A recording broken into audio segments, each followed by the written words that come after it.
ચાલો વિદ્યાર્થીઓ, chapter number 2 જૈવિક વર્ગીકરણ. આ જૈવિક વર્ગીકરણમાં આપણે મોનેરા, પ્રોટિસ્ટા અને ત્યાર પછી ચર્ચા કરી રહ્યા હતા ફૂગ સૃષ્ટિની. મેં છેલ્લા લેક્ચરમાં એ પણ કીધું હતું કે ફૂગ સૃષ્ટિના જે સભ્યો છે, સમગ્ર ફૂગ સૃષ્ટિને મુખ્યત્વે 4 વર્ગોમાં વિભાજિત કરવામાં આવી છે. તમે જાણો છો મિત્રો કે આ 4 વર્ગ કઈ બાબતના આધારે પાડવામાં આવ્યા હતા? તો ખાસ કરીને કવકજાળ માઇસેલિયમની બાહ્યકાર રચના શું છે એના આધારે, બીજાણુ નિર્માણનો પ્રકાર કેવો છે તેના આધારે, અને ફળકાયના નિર્માણને આધારે. ફરી 3 બાબતો તમને કહીશ કે ફૂગ સૃષ્ટિને 4 વર્ગમાં વિભાજિત કરવામાં આવી છે મુખ્ય 3 બાબતના આધારે: કવકજાળની બાહ્યકાર રચનાને આધારે, બીજાણુ નિર્માણના પ્રકારને આધારે, અને ત્રીજી બાબત મેં તમને અગાઉ કીધી છે, ફળકાય કેવા પ્રકારનું બને છે. આ બાબતના આધારે સમગ્ર ફૂગ સૃષ્ટિને મુખ્યત્વે 4 વર્ગમાં વિભાજિત કરવામાં આવી છે. એ પૈકીનો પ્રથમ વર્ગ છે ફાયકોમાઇસેટિસ, બીજો વર્ગ છે આસ્કોમાઇસેટિસ, ત્રીજો વર્ગ છે બેસિડિયોમાઇસેટિસ અને ચોથો વર્ગ છે ડ્યુટેરોમાઇસેટિસ. એ પૈકી આજના વિડિયો લેક્ચરમાં એ પૈકીના ફક્ત ફૂગ સૃષ્ટિના 2 જ વર્ગોનો આપણે અભ્યાસ કરવાના છીએ. એ 2 વર્ગો અહીંયા મેં લખેલ છે, ફાયકોમાઇસેટિસ અને આસ્કોમાઇસેટિસ. તો આપણે શરૂઆત કરીશું ફાયકોમાઇસેટિસ થી. સર્વપ્રથમ મિત્રો, આ ફાયકોમાઇસેટિસ વર્ગમાં સમાવિષ્ટ કઈ ફૂગ છે, એના ઉદાહરણો શું છે? તો આપણે ઉદાહરણોની વાત કરી દઈએ. હું સર્વપ્રથમ મુદ્દા તરીકે ઉદાહરણ લખીશ. ઉદાહરણ તો મ્યુકર નામની ફૂગ, બીજી ફૂગ છે રાઇઝોપસ નામની ફૂગ, જેને તમે બ્રેડ મોલ્ડ પણ કહી શકો. ત્રીજા નંબરની ફૂગ છે આલ્બ્યુગો, કે જે રાઈ નામની વનસ્પતિ પર થતી ફૂગ છે, આલ્બ્યુગો. તો આ એના ઉદાહરણ થશે. ફાયકોમાઇસેટિસ વર્ગમાં મ્યુકર, રાઇઝોપસ અને આલ્બ્યુગો જેવી ફૂગનો સમાવેશ થાય છે. ફાયકોમાઇસેટિસ વર્ગમાં સમાવેશિત આ બધી જ ફૂગ અથવા બધા જ સજીવો જલજ નિવાસ સ્થાનોમાં જોવા મળે છે. જલજ નિવાસ સ્થાનનો મતલબ આપણે એવો નથી કરવાનો મિત્રો કે ફક્ત એ પાણીમાં જોવા મળે છે એવું નહીં, પણ સામાન્ય રીતે જ્યાં ભેજયુક્ત નિવાસ સ્થાનો છે, ભેજવાળું વાતાવરણ છે, દલદલ ભૂમિ છે, એવા બધા વસવાટની અંદર એ નિવાસ કરતી જોવા મળે છે. તો આ સભ્યો જલજ નિવાસ સ્થાનમાં જોવા મળે છે. તો બીજા નંબરના પોઈન્ટને નોંધીશું કે આ વર્ગના સજીવો ખાસ કરીને જલજ નિવાસ સ્થાનોમાં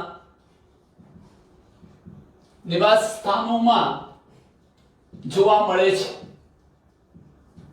એવું કહી શકાય કે જ્યાં ખાસ કરીને ભીના અને ભેજયુક્ત વિસ્તારો છે. ભીના અને ભેજયુક્ત વિસ્તારોમાં તમે સડતા લાકડાને જોયા હશે.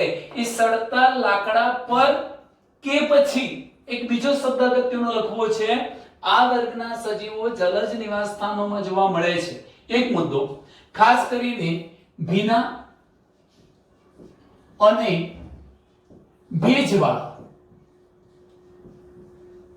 વિસ્તારોમાં જ્યાં તમને સડતું લાકડું જોવા મળે, સડતા લાકડા પર એ વસવાટ કરે છે, આ ફૂગ વસવાટ કરે છે. પણ આ ઉપરાંત તમને એક અગત્યનો શબ્દ લખું છું કે અવિકલ્પી. અવિકલ્પી, જેનો અન્ય કોઈ વિકલ્પ નથી. અવિકલ્પી પરોપજીવીઓ તરીકે પણ તે વનસ્પતિ પર જોવા મળે છે.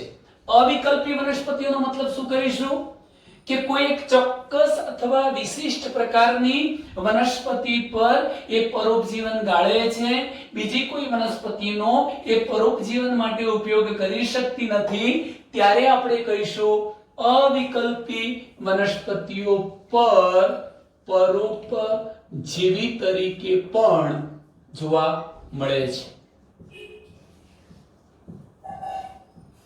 આ બાબત થઈ ફાઇકોમાઇસેટિસ વર્ગમાં સમાવેશિત જે કંઈ ફૂગ હતી એના નિવાસ સ્થાનની. હવે મિત્રો આ જે ફૂગ છે એ તમે જાણો છો કે ફૂગનો જે દેહ છે એને આપણે કવકજાળ કહીએ છીએ, અને કવકજાળની રચના કરતા જે લાંબા તાંતણા હતા એને આપણે કવકસૂત્ર અથવા કવક તંતુ તરીકે ઓળખીએ છીએ. તો એનો સમગ્ર દેહ એટલે કે કવકજાળ સામાન્ય રીતે પડદા વિહીન અને બહુકોષ કેન્દ્રીય હોય છે. હું આકૃતિમાં પણ બતાવું છું કે આ સૃષ્ટિના સભ્યોની કવકજાળ, કૌંસમાં આપણે કવકસૂત્ર પણ લખીએ તો એના કવકસૂત્રો સામાન્ય રીતે પડદા વિહીન એટલે વિટપ ધરાવતા નથી, અને એને કારણે જ એ સિન્સિટિયમ બહુકોષ કેન્દ્રીય સ્થિતિ દેખાય છે. કેવી હોય છે? બહુકોષ કેન્દ્રીય. ચાલો આને આકૃતિમાં સમજીએ. ધારો કે આપણે કોઈ આ પ્રકારનો એક કવક સૂત્ર કે કવક તંતુ બતાવીએ છીએ, તો મિત્રો તમે જોઈ શકો છો કે મ્યુકર હોય, રાઇઝોપસ હોય કે આલ્બિગો નામની ફૂગ હોય, એની કવકજાળ રચતો આ જે કવક તંતુ કે કવક સૂત્ર હતું એમાં ક્યાંય અહીંયા આવા આડા કે ત્રાંસા પડદા નથી, એટલે પડદા વિહીન છે કવકજાળ. અને સાથે સાથે એટલું જ નહીં પરંતુ એની અંદર એક કરતા વધુ કોષ કેન્દ્રો જોવા મળે છે, અને તેથી કહી શકાય કે તે પડદા વિહીન અને કેવી છે? બહુકોષ કેન્દ્રીય. હવે મારે એના પ્રજનનના અનુસંધાનમાં વાત કરવી છે, તો મિત્રો આ મુદ્દો એક અગત્યનો મુદ્દો છે કે સામાન્ય રીતે ફાઇકોમાઇસેટિસ વર્ગની જે ફૂગ છે એ ફાઇકોમાઇસેટિસ વર્ગની ફૂગમાં પ્રજનન અલિંગી રીતે પણ થઈ શકશે, અલિંગી પ્રજનન પણ થશે મિત્રો, અને લિંગી પ્રજનન પણ થવાનું છે. હવે બંને પ્રકારના પ્રજનનમાં બીજાણુઓ તો ઉત્પન્ન થવાના જ છે, પણ અહીંયા લિંગી પ્રજનનમાં ઉત્પન્ન થતા જે બીજાણુ હશે એને આપણે લિંગી બીજાણુઓ એવું કહીશું, અને અલિંગી પ્રજનન પણ બીજાણુ દ્વારા થવાનું છે. આપણે એવા બીજાણુઓને અલિંગી બીજાણુઓ કહીશું. આપણે એ પણ કોન્સેપ્ટ ક્લિયર કરવો છે કે અલિંગી પ્રજનન કેવી રીતે થાય છે અને લિંગી પ્રજનન કેવી રીતે થાય છે. પહેલા તો એક શબ્દ લખી દઉં છું કે અલિંગી પ્રજનન જો અલિંગી બીજાણુઓ દ્વારા થતું હોય તો એ બે પ્રકારના બીજાણુઓ દ્વારા થઈ શકે. ઉત્પન્ન થતા અલિંગી બીજાણુઓ એ ચલ બીજાણુઓ હોઈ શકે, અથવા એ અચલ બીજાણુઓ પણ હોઈ શકે. કેટલીક ફૂગમાં ચલ બીજાણુ, ચલનો મતલબ કે જે બીજાણુ ઉત્પન્ન થવાના છે મિત્રો એ બીજાણુ સામાન્ય રીતે આ પ્રકારની કશા ધરાવશે, ચલ બીજાણુ. અને અચલ બીજાણુઓમાં સામાન્ય રીતે કશા કે પક્ષની ગેરહાજરી હશે, તો એવા બીજાણુઓને આપણે કેવા બીજાણુ કહીશું? અચલ બીજાણુ. તો ચલ બીજાણુ કે અચલ બીજાણુ દ્વારા તે અલિંગી પ્રજનન કરે છે.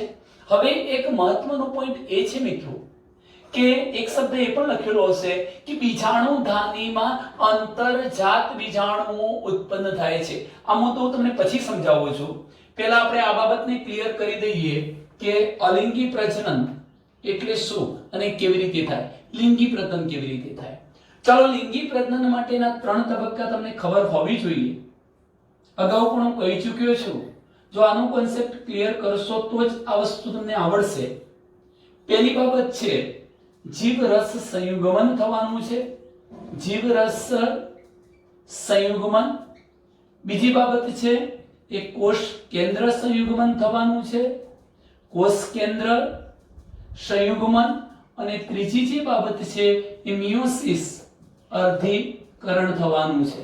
જો આ 3 તબક્કા થતા હોય તો જ લિંગી પ્રજનન, 3 તબક્કાઓ ન થતા હોય તો અલિંગી પ્રજનન. એનો મતલબ હું તમને એ રીતે સમજાવી શકું કે ધારો કે હું અહીંયા એક કવક જાળ કે કવક સૂત્રને બતાવી રહ્યો છું. હવે આ કવક જાળ કે કવક સૂત્ર છે એ પોતે રચના કેવી છે? બહુકોષ કેન્દ્રીય. મેં આ બહુકોષ કેન્દ્રીય રચના બતાવી છે. મિત્રો આમાંથી એવું થવાનું કે સીધે સીધું આના પરથી આ ભાગ પરથી બાહ્ય બાજુએ આવા કોનીડિયા કણી બીજાણુ ઉત્પન્ન થઈ જાય. ધારો કે આવા બીજાણુ ઉત્પન્ન થઈ જાય. અત્યારે બહિર્જાત છે, બહારની બાજુ ઉત્પન્ન થયેલા. કેમ? કારણ કે કોથળી જેવી રચનાની અંદર નથી, અંતઃ બીજાણુ નથી. અત્યારે આ કેવી રીતે ઉત્પન્ન થાય છે? બહારની બાજુ. આ અલિંગીનો મતલબ એવો થશે કે અહીંયા દરેક કોષ કેન્દ્ર કેવું છે? એકકીય છે. દરેક કોષ કેન્દ્ર એકકીય છે. આખો આ દેહ પણ કેવો છે? એકકીય છે. હવે જો એકકીય કવક સૂત્રમાંથી સીધા એકકીય બીજાણુ ઉત્પન્ન થઈ જતા હોય, અર્ધીકરણની પ્રક્રિયા ન થાય, સીધા ન તો અહીંયા કોષ કેન્દ્ર સંયુગ્મન થાય, કશું જ નહીં. આ જ કવક જાળનો ભાગ અથવા એનું કોષ કેન્દ્ર બહારની બાજુએ સતત આવા બીજાણુ ઉત્પન્ન કરે, એકકીય બીજાણુ ઉત્પન્ન કરશે અને સમય જતાં આ એકકીય બીજાણુઓનું અંકુરણ થઈ જાય. આવા એકકીય બીજાણુનું અંકુરણ થતાં ફરી પાછો એકકીય દેહ નિર્માણ પામી જાય તો તે પ્રકારનું જે પ્રજનન છે એને અલિંગી પ્રજનન કહેવાય. આવા અલિંગી પ્રજનનમાં ઉત્પન્ન થતા જે બીજાણુઓ છે એ બે પ્રકારના હોય. કાં તો ચલ બીજાણુ એટલે કશાધારી અને કાં તો પછી કેવા હોય? અચલ બીજાણુ. ટૂંકમાં આ પ્રકારનું પ્રજનન થાય તો એને શું કહેવાય? અલિંગી પ્રજનન. મારે તમને મિત્રો લિંગી પ્રજનન પણ સમજાવવું છે. એ પહેલા હું એકાદ મુદ્દો લખું છું કે બીજાણુધાનીમાં ક્યારેક બીજાણુઓ જે છે એ અંતર્જાત રીતે પણ ઉદ્ભવે. આનો મતલબ શું થાય?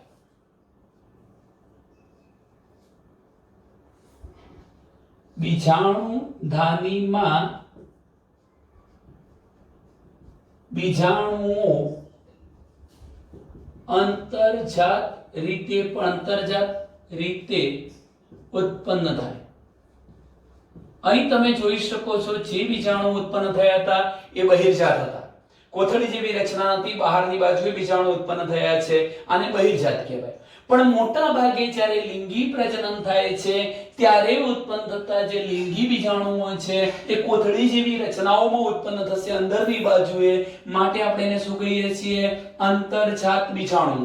હવે અંતર્જાત બીજાણુનું નિર્માણ કેવી રીતે પામે છે એ બાબત જોઈએ. પહેલા લિંગી પ્રજનનના મુદ્દાને સમજીએ કે જેમાં મિત્રો આ બાબત પહેલથી સમજી લેજો કે ફાયકોમાયસીટીસ વર્ગમાં જન્યુઓ એટલે પ્રજનન કોષો ઉત્પન્ન થાય છે.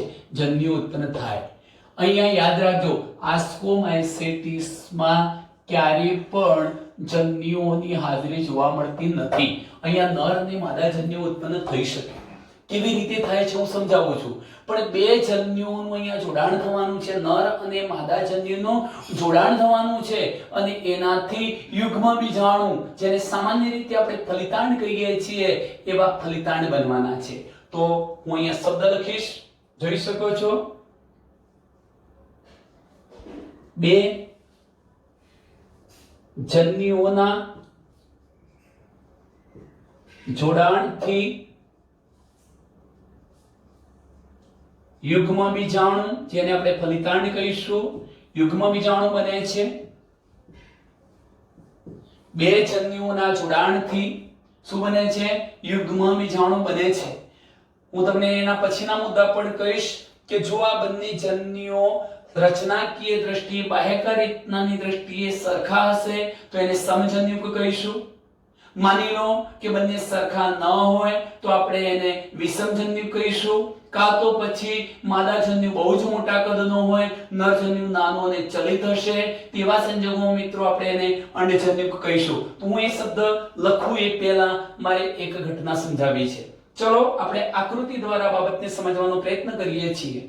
ધારો કે મારી જોડે આ પ્રકારનો કોઈક માઇસેલિયમ કવક તંતુ છે. આ એક બતાવ્યો. હું એ જ રીતે અહીંયા કોષમાં એવો બીજો માઇસેલિયમ બતાવું છું, જો કે બંને સમાન જ છે. આ પ્રકાર. હવે એક પર જે રચના બતાવો છું તમે સમજી શકો છો કે અહીંયા હું જે રચના આના પરથી બતાવું છું આ પ્રકારની મેં રચના બતાવી છે એ નરજન્યુધાની બની છે. અને આના પર હું જે રચના બતાવું છું મિત્રો બ્લેક પેન થી, આના પર જે રચના આમ ગોળાકારે બતાવું છું એ રચના છે માદાજન્યુધાની. આ શું થયું? માદાજન્યુધાની. આ શું કહેવાશે? નરજન્યુધાની. નરજન્યુધાનીમાં નરજન્યુ હશે અને માદાજન્યુધાનીમાં માદાજન્યુ હશે. આ બંને વચ્ચે હવે બીજું સ્ટેપ જોઈએ છીએ, શું ઘટના બનશે? તો આને ફરી આપણે આકૃતિમાં બતાવી શકીએ. આટલે સુધીની રચના તો મેં બતાવી જ છે.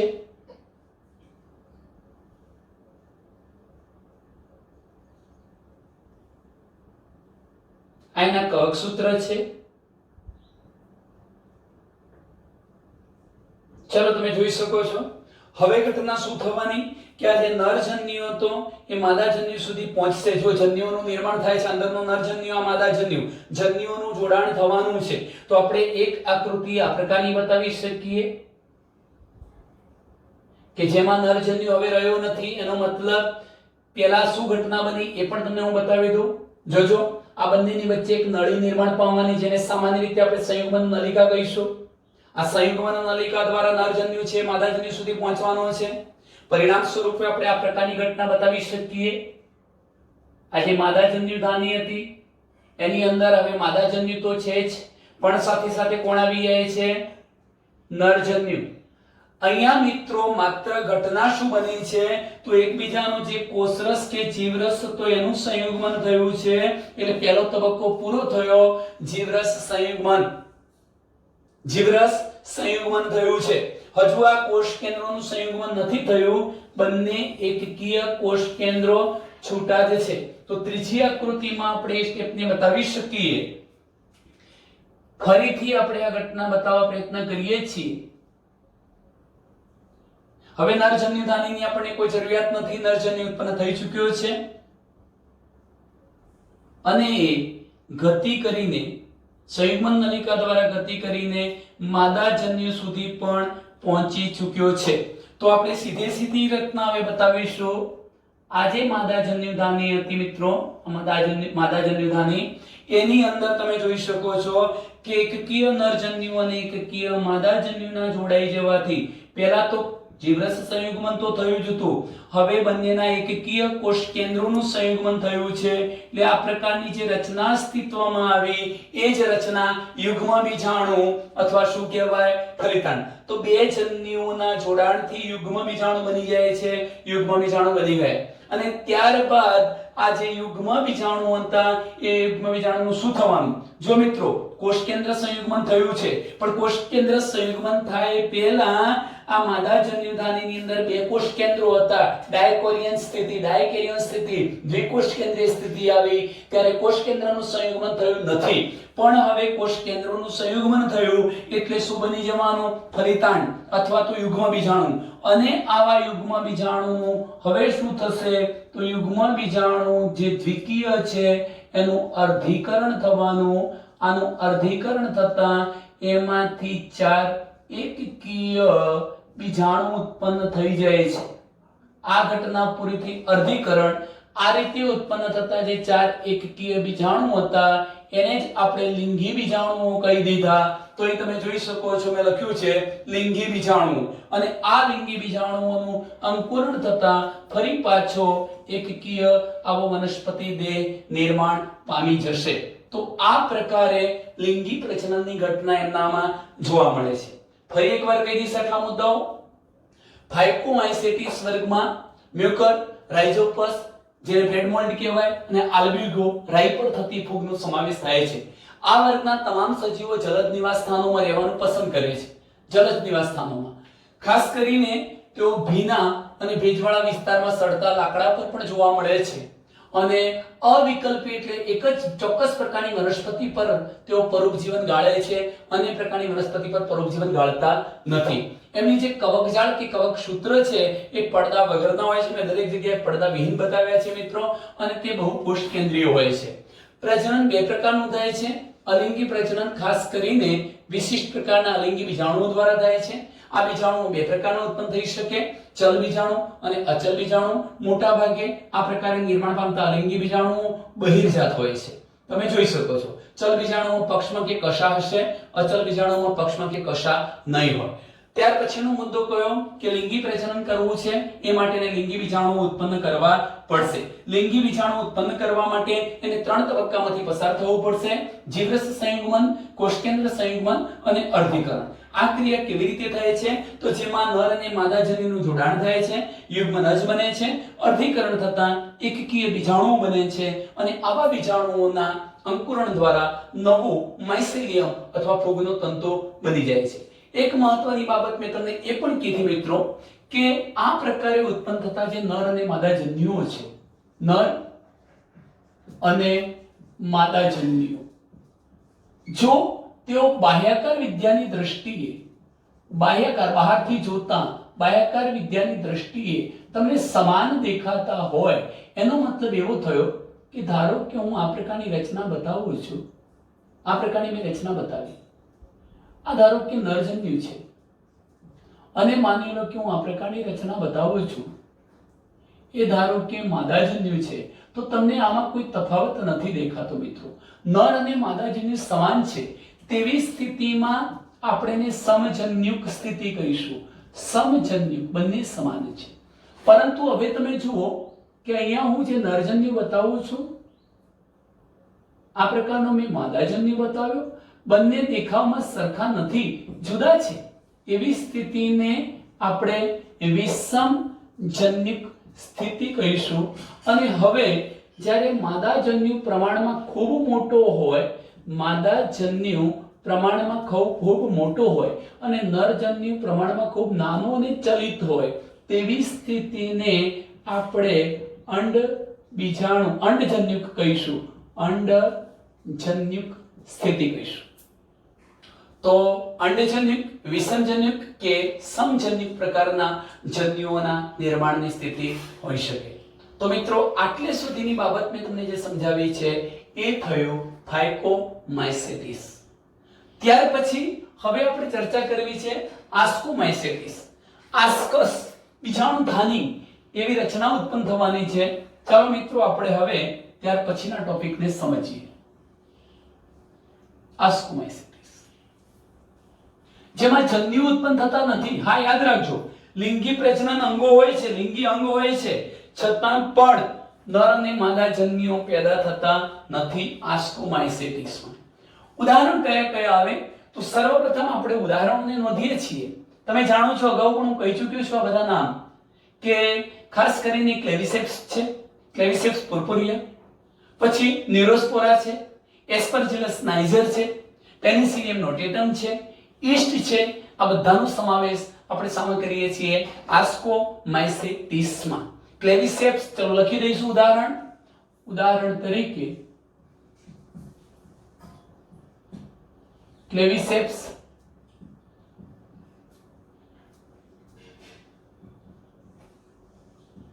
પેનિસિલિયમ, ઈસ્ટ લખી શકાય, ન્યુરોસ્પોરા, એસ્પરજિલસ, આવા ઉદાહરણો આપી શકાય. આસ્કોમાઇસેટિસ વર્ગની અંદર ક્લેવિસેપ્સ, પેનિસિલિયમ, ઈસ્ટ, ન્યુરોસ્પોરા અને એસ્પરજિલસ નાઇજર જેવી ફૂગનો સમાવેશ થાય છે. ખાસ કરીને આ તમામ પ્રકારની જે ફૂગ છે, કોને ખાલી ઈસ્ટને બાદ કરતા તમામ પ્રકારની ફૂગને આપણે શેક રચનાવાળી એટલે કોથળીમય ફૂગ તરીકે ઓળખાવીએ છીએ. કારણ કે એના જે બીજાણુઓ બને છે એ બીજાણુધાનીની અંદર બનવાના છે, લિંગી બીજાણુઓ, અને કોથળી જેવી રચના દર્શાવશે. માટે આ વર્ગના સભ્યોને આપણે કોથળીમય ફૂગ તરીકે ઓળખાવીએ છીએ. તો બીજા નંબરનો મુદ્દો કે આ વર્ગની અથવા આ વર્ગના જે સભ્યો છે, કયા વર્ગના આંશકોમાં એસેટિસ વર્ગના જે સભ્યો એટલે આ બધા સભ્યોની સામાન્ય રીતે કોથળીમય ફૂગ તરીકે ઓળખવામાં આવે છે. સેક રચના ધરાવે છે કોથળી જેવી. ચલો ત્યાર પછીના પોઈન્ટની આપણે ચર્ચા કરીએ છીએ તો મોટા ભાગના સભ્યો એટલે ક્લેવિસેપ્સ, પેનિસિલિયમ, ન્યુરોસ્પોરા, એસ્પરજીલસ આ બધા જ બહુકોષી છે, પણ ઈસ્ટ પોતે કેવી છે? એકકોષી. એટલે આ વર્ગના મોટા ભાગના સજીવો અથવા સભ્યો બહુકોષી છે. એમનો દેહ એક કરતા વધુ કોષોથી બનેલો છે. અપવાદ રૂપે વાત કરવી હોય તો ઈસ્ટ જે છે એ ઈસ્ટ કેવી રચના છે? એક જ કોષથી બનેલી ફૂગ છે. તો અપવાદરૂપ ઈસ્ટ એકકોષી છે, બાકીના મોટા ભાગના બધા જ સભ્યો કેવા છે? બહુકોષી. હવે આપણે એના પોષણના અનુસંધાનમાં પણ વાત કરી શકીએ અથવા એની કાર્ય ભૂમિકાની દ્રષ્ટિએ વાત કરી શકીએ તો તેઓ મૃતોપજીવી તરીકે વર્તે છે, વિઘટક તરીકે વર્તે છે, પરોપજીવીઓ તરીકે વર્તે છે, છાણભક્ષી તરીકે પણ વર્તે છે. મિત્રો હું આટલા શબ્દો લખું છું કે આ ફૂગ મૃતોપજીવી તરીકે વર્તી શકે છે, મૃતોપજીવી તરીકે હોય છે, વિઘટક તરીકેની ભૂમિકા ભજવે છે, પરોપજીવી હોઈ શકે, છાણભક્ષી હોય છે. છાણભક્ષી શું મતલબ થયા બધા? મૃતોપજીવી મૃતદેહોમાંથી પોષણ મેળવનારી, વિઘટક એના જેવો શબ્દ છે કે જ્યારે મૃતદેહોમાં રહેલા કાર્બનિક પદાર્થોનું વિઘટન થઈ એનું સરળ કાર્બનિક અને છેવટે સરળ અકાર્બનિક પદાર્થમાં વિઘટન થતું હોય એ દરમિયાન એ પોષણ મેળવે છે, એટલે વિઘટક તરીકેની ભૂમિકા ભજવે છે. પરોપજીવીઓ મેં તમને સમજાવ્યું કે અન્ય જીવંત વનસ્પતિઓ, સડતા લાકડા વગેરે જેવા પર રહી એ પોષણ મેળવે છે. છાણભક્ષી એટલે છાણની અંદર પણ એ પોતાનો ગ્રો કરે છે, વિકાસ કરે છે. છાણભક્ષી ત્યાંથી પણ એ પોષણ મેળવી શકે છે. તેથી આપણે કહી શકીએ મૃતોપજીવી છે, વિઘટકો તરીકે વર્તે છે, પરોપજીવી તરીકે વર્તે છે અને છાણભક્ષી હોય છે. હવે આપણે એની દેહ રચનાની વાત કરીએ છીએ તો ખાસ કરીને એની જે કવકજાળ, જેમ અગાઉ બતાવ્યું આપણે કોઈ એક જ કવકક્ષેત્ર બતાવીશું તો એનું જે કવકજાળ છે એ કવકજાળ મિત્રો સામાન્ય રીતે શાખિત અને પડદાયુક્ત છે. આનો મતલબ શું થાય? એની કવકજાળ શાખિત એટલે શાખાવાળી અને પડદામય હોય છે, પડદાયુક્ત હોય છે. પડદાયુક્ત તો આપણે આકૃતિમાં એવું બતાવી શકીએ કે ધારો કે હું આ પ્રકારની ફૂગ બતાવું છું,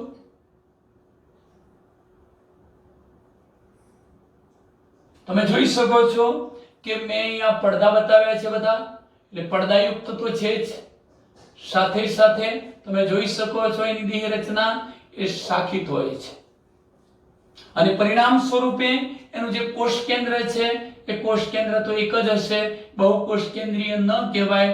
દરેક ચેમ્બરની અંદર ફક્ત એક જ ન્યુક્લિયસની હાજરી જોવા મળે છે. તો આવી રચનાને આપણે કહીશું શાખિત અને પડદાયુક્ત કવકજાળનું હોવું. ચલો મિત્રો ત્યાર પછીના મુદ્દાની ચર્ચા કરીએ છીએ.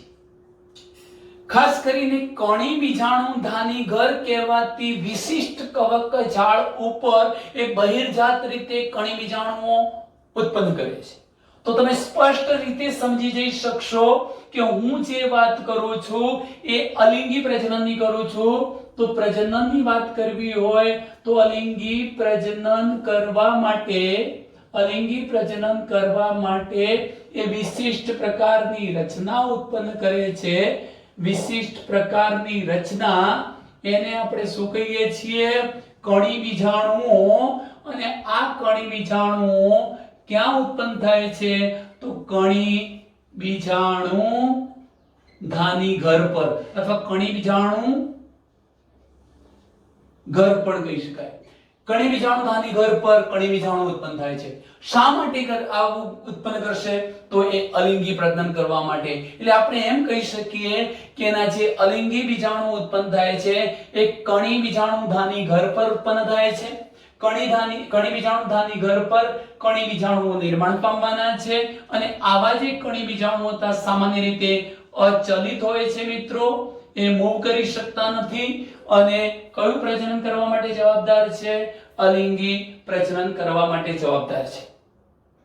હવે આ જે કણી બીજાણુઓ ઉત્પન્ન થયા, સામાન્ય રીતે આવા કણી બીજાણુઓ બહિર્જાત હોય છે.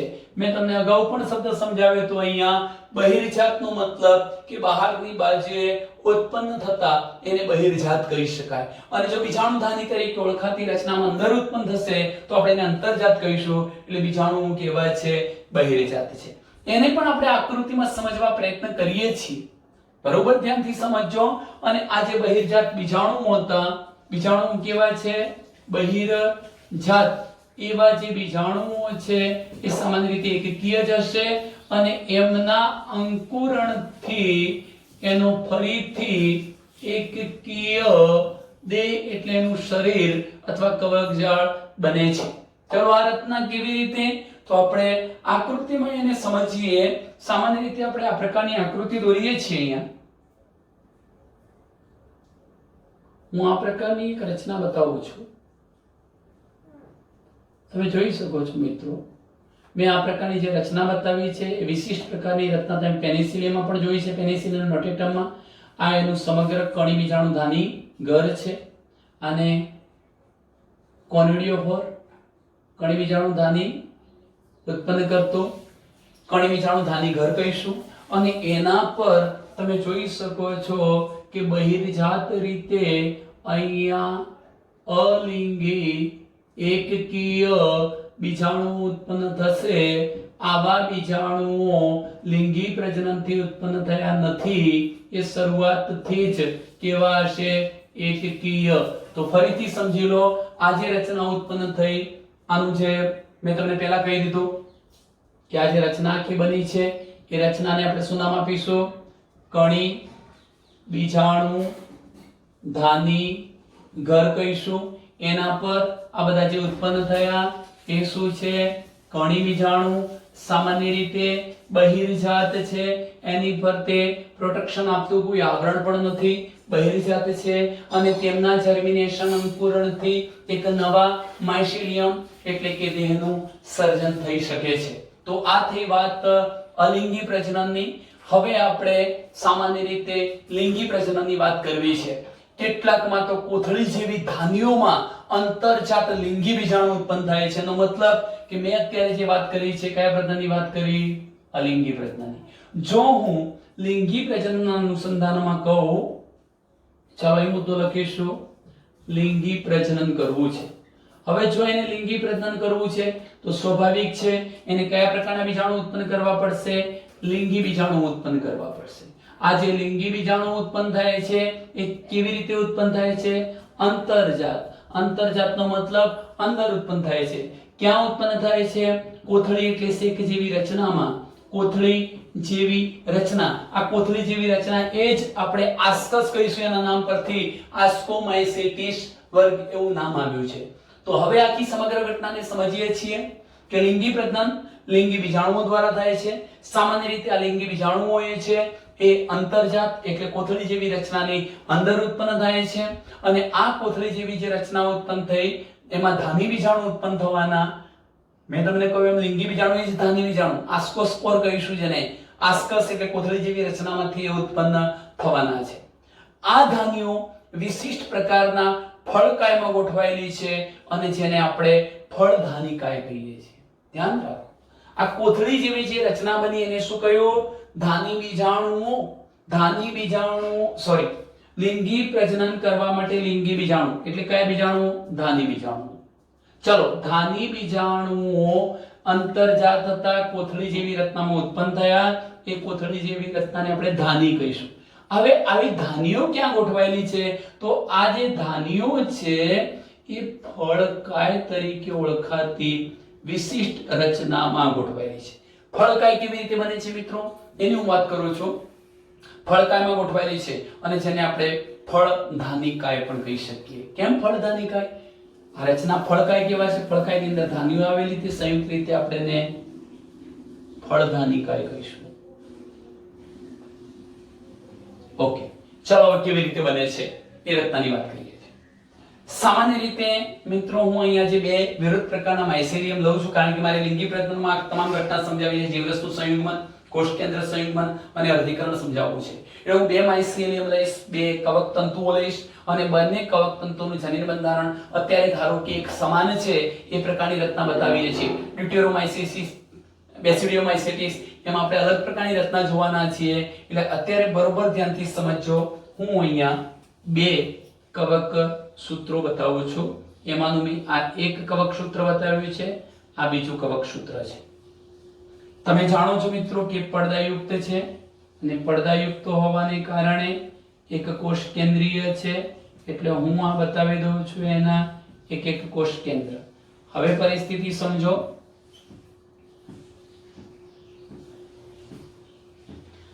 પહેલા તો અહીંયા એક શબ્દ લખી દઉં છું કે બંને જનીનિક દ્રષ્ટિએ સમાન છે. જનીન બંધારણ બંનેનું સમાન છે.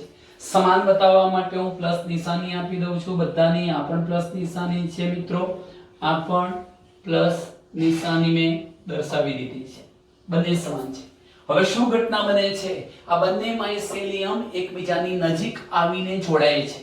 જો એ નજીક આવીને જોડાય છે એનો મીનિંગ એવો થાય કે આ બંને માઇસેલિયમ એકબીજાની નજીક આવીને જોડાય છે ત્યારે બાકીના જે ચેમ્બર હતા એ તો તમે જાણો છો એક કોષ કેન્દ્રીય જ રહેવાના છે.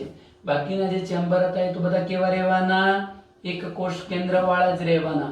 પરંતુ આ બંને નજીક આવ્યા, એકકીય કોષ કેન્દ્રો નજીક આવ્યા છે. એના પરિણામ મેં તમને પહેલા કહી દીધું. કોષ કેન્દ્ર એટલા માટે કહું છું અહીંયા જન્યુઓ બનતા નથી મિત્રો, માત્ર કોષ કેન્દ્ર નજીક આવે છે. તો આ એક કોષ કેન્દ્ર નજીક આવ્યું, બીજું નજીક આવ્યું બીજા દેહનું. આ એકકીય કોષ કેન્દ્ર, એકકીય કોષ કેન્દ્ર. આ રચનાની અંદર શું થયું છે? ફક્ત જીવરસનું સંયુગ્મન થયું છે. આ પહેલો તબક્કો થયો જીવરસ સંયુગ્મન. હવે આપણે એ જ રચનાને આગળ વધારીએ તો આ રીતે દોરી શકીએ. આ પ્રકારની હું રચના બતાવી શકું.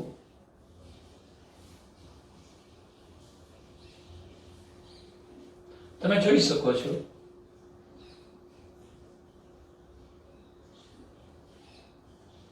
આ બધા જ ચેમ્બર તો એક કોષ કેન્દ્ર વાળા હશે જ, પણ હવે શું થાય છે? અહીંયા કોષ કેન્દ્રનું પણ સંયુગ્મન થયું. હવે આ રચના કેવી બની ગઈ? દ્વિકીય. કોષરસનું સંયુગ્મન તો થયું હતું, જીવરસનું તો સંયુગ્મન થયું જ હતું, પણ હવે બે એક કોષ કેન્દ્રો છૂટા હતા. ડાયકેરિયન સ્થિતિ હતી, દ્વિકોષ કેન્દ્રીય સ્થિતિ કોઈ એક ચેમ્બરમાં એ બદલાઈ ચૂકી છે અને એ યુગ્મ બીજાણુમાં ફેરવાઈ ગઈ છે, ફલિતાંડમાં ફેરવાઈ ચૂકી છે. આવી સ્થિતિ આવી. આને આપણે શું કહીએ? જો પહેલાને જીવરસ સંયુગ્મન કહીશું. આ થયું જીવરસ સંયુગ્મન, આ થયું કોષ કેન્દ્ર સંયુગ્મન અને હવે ઘટના બાકી રહી અર્ધીકરણની. ત્રીજું સ્ટેપ. પણ અર્ધીકરણ કરતા પહેલા આપણે એ બાબતને સમજવી છે. જરા અહીં ધ્યાનથી સમજીશું. હું આકૃતિમાં અહીં બતાવું છું તમને, જોજો કે આ પ્રકારની આપણી જોડે રચના હતી.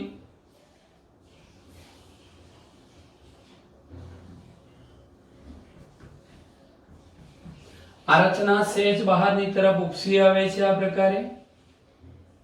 આ શું છે? એનું દ્વિકીય કોષ કેન્દ્ર છે. ફલિતાંડ સાથે સરખામણી કરી શકીએ અને ત્યારબાદ શું થવાનું છે? અર્ધીકરણની પ્રક્રિયા અંદર જ થવાની મિત્રો. એના ફળ સ્વરૂપે આપણે આ પ્રકારની આકૃતિ બતાવી શકીએ.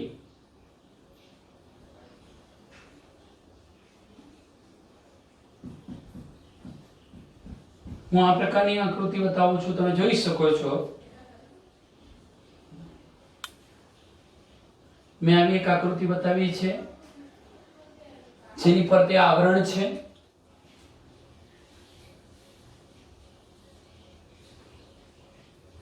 કોઈ આવરણ બની ચૂક્યું છે અને આ જે ફલિતાંડ હતો દ્વિકીય એનું તરત જ અર્ધીકરણ થતા અહીંયા 4 કેટલીક વાર જો સમવિભાજન કરી જાય ફરીથી તો 8 પણ બનાવી શકે.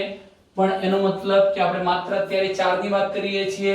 આ 4 બીજાણુ ક્યાં બન્યા? કોથળી જેવી રચનામાં બન્યા. હવે જોજો આ જે કોથળી જેવી રચનામાં બન્યા છે એને શું કહેવાય? ધાની કહેવાય. મેં તમને અગાઉ કહ્યું હતું કે આ બધા જે બીજાણુઓ છે એકકીય બીજાણુઓ બની ગયા. એ લિંગી બીજાણુ એટલે ધાની બીજાણુઓ થઈ ગયા. ધાની બીજાણુ અંતર્જાત એટલે કોથળી જેવી રચનાની અંદર ઉત્પન્ન થયા છે. અંતર્જાત કોથળી જેવી જે રચના હતી એને ધાની કહ્યું એટલે આ અંદરની લાલ લીટી બતાવી આ કે ધાની છે. અને આ ધાનીઓ ક્યાં ઉત્પન્ન થાય છે? વિશિષ્ટ રચના ફળકાયમાં. એટલે આખું આ શું છે? ફળધાની કાય છે મિત્રો. તો આ પ્રકારે પ્રોટેક્શન આવરણ ધરાવતું આખી ધાની બનવાની. ધાનીની અંદર એકકીય ધાની બીજાણુ બનવાના. અને હવે આ ધાની બીજાણુઓનું જર્મિનેશન અંકુરણ થશે અને અંકુરણને પરિણામે ફરીથી એકકીય દેહ એનું કવકક્ષેત્ર માઇસેલિયમ બની જશે. આટલા સુધીની બાબત તમને ખબર પડી ગઈ હશે. ફરીથી એકવાર રિવિઝન કરી દઉં છું કે આસ્કોમાઇસેટિસમાં ક્યારે જન્યુઓની હાજરી હોતી નથી. ક્લેવિસેટ્સ, પેનિસિલિયમ, યીસ્ટ, ન્યુરોસ્પોરા, એસ્પરજિલસનો સમાવેશ થાય. આમાં એ બાબત પણ મહત્વની યાદ રાખજો કે આ બધી જ કેવી છે? ફૂગ બહુકોષી, પરંતુ યીસ્ટ એકકોષી છે. સામાન્ય રીતે આ બધી જ ફૂગને આપણે કોથળી જેવી રચના બનતી હોવાથી કોથળીમય ફૂગ તરીકે ઓળખાવીએ છીએ. મોટા ભાગના સભ્યો બહુકોષી અપવાદરૂપી યીસ્ટ એકકોષી છે. આ સૃષ્ટિના સભ્ય મૃતોપજીવી પોષણ દર્શાવશે, વિઘટકો તરીકેની ભૂમિકા ભજવે, પરોપજીવી તરીકે વર્તે, છાણભક્ષી તરીકે પણ વર્તે છે.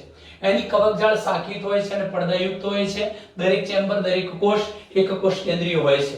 અલિંગી પ્રજનન કરવા માટે વિશિષ્ટ પ્રકારની રચના વિકસાવે છે અને કણી બીજાણુ ધાની ઘર કહેવાય. અને એના પર બહિર્જાત કણી બીજાણુ ઉત્પન્ન કરે છે.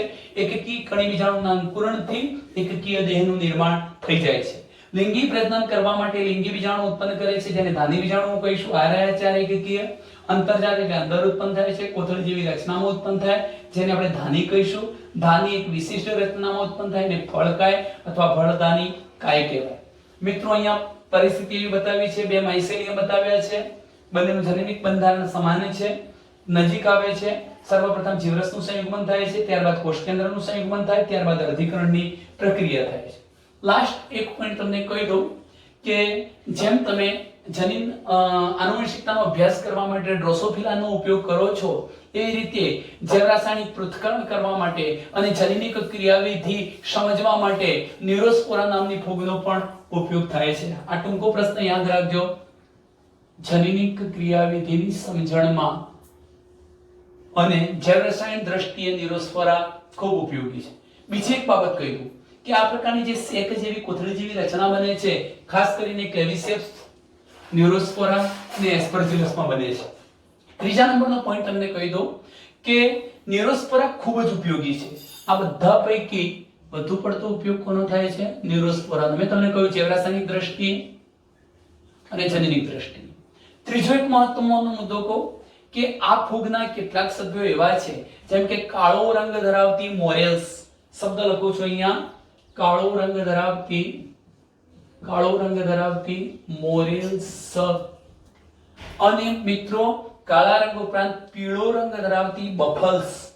પીળો રંગ ધરાવતી કોણ? બફલ્સ. આ બંનેનો ખોરાક તરીકે પણ ઉપયોગ કરી શકાય છે. સુસ્વાદ વાનગી, સારા સ્વાદવાળી વાનગી બનાવવામાં પણ આપણે એનો ઉપયોગ કરી શકીએ છીએ. મિત્રો અહીંયા આપણે આજે ફાઇકોમાઇસેટિસ અને આસ્કોમાઇસેટિસ એમ બે વર્ગ પૂરા કર્યા છે. ત્યાર પછીના વિડિયો લેક્ચરમાં આપણે બેસિડિયોમાઇસેટિસ અને ડ્યુટેરિયોમાઇસેટિસ નો અભ્યાસ કરવાના છીએ. અસ્તુ. જય હિન્દ.